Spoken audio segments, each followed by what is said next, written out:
Hi, I'm Patrick Sullivan. This is Recurring Insight. And for this episode, I'm going to be talking about Inquisition of Kozilek.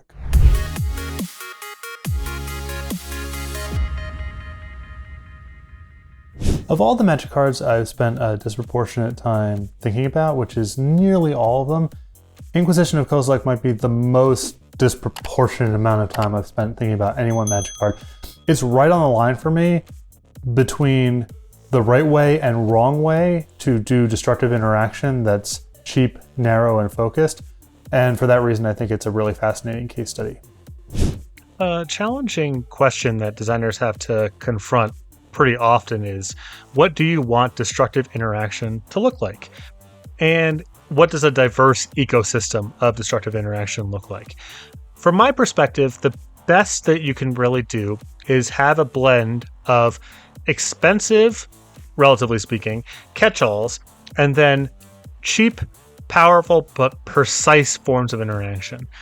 So stuff like Hero's Downfall and Vraska's Contempt, that's great because people are kind of overpaying mana-wise for what they're getting, in part because they're paying for flexibility, which is a great thing. But as it gets cheaper and cheaper, I think there's a burden on the interaction to be speaking to a specific thing.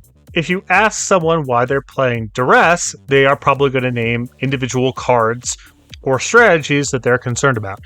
If you ask someone why they're playing Thoughtseize, they're likely to give you a quizzical look because Thoughtseize is just so powerful, agnostic of your considerations or your opponent's considerations of breaking up synergies, providing information, breaking up tenuous draws, all of it. That's why Inquisition of Kozilek is such an interesting case for me, because it's right on the line. Several years ago, I interviewed at Wizards of the Coast, and I believe that card specifically came up on a design test that I was responding to. And it's probably the toughest card in all of Magic for me to evaluate through that lens. Is it destructive interaction the right way or the wrong way? So Inquisition shows up in a lot of decks just because it's very good at trading one for one and providing information. That's the bad thing that Thoughtseize does, and what's more, you don't have to pay any life to do it. And those are strikes against. But there are some positives there. One, it does sideways subsidize expensive cards. The more that you play with 4 and plus mana cards, the more likely it is that Inquisition's going to miss, or at least can't get the best card. 2, to follow up on that, it doesn't get the best card all the time, which is something that is not true of Thoughtseize. And then 3, as the game progresses, it is likely to miss way more frequently than even discard spells like, say, Despise or Duress. It does have a very finite shelf life.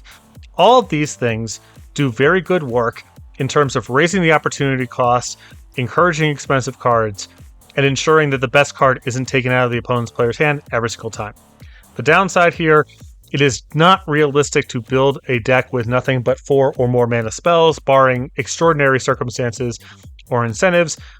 And therefore, Inquisition of Kozilek shows up a little too much as just default resource attritioning rather than speaking to a particular card, class of card, or strategy that its caster is concerned with.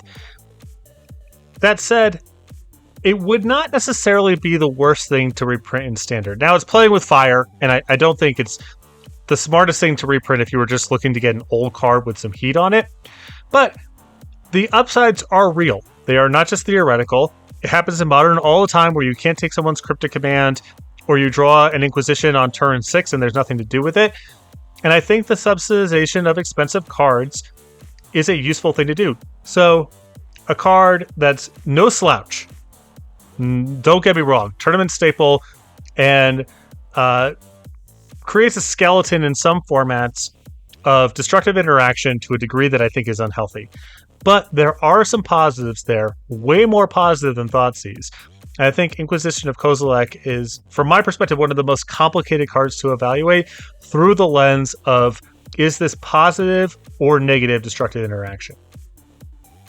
Again, that was Inquisition of Kozilek, and this is Recurring Insight. A couple things you can do from here. Make sure you're subscribed to the Star City Games YouTube page to get notified when this and other videos are uploaded. And keep the comments coming. Again, I just finished through the last wave here, so I'm looking for more solicitations. I like for things that are a little bit more in the standard historic pioneer focus, since I've been focusing on some older cards lately. So just keep that in mind, but in any event, hopefully I'll get to your cards soon.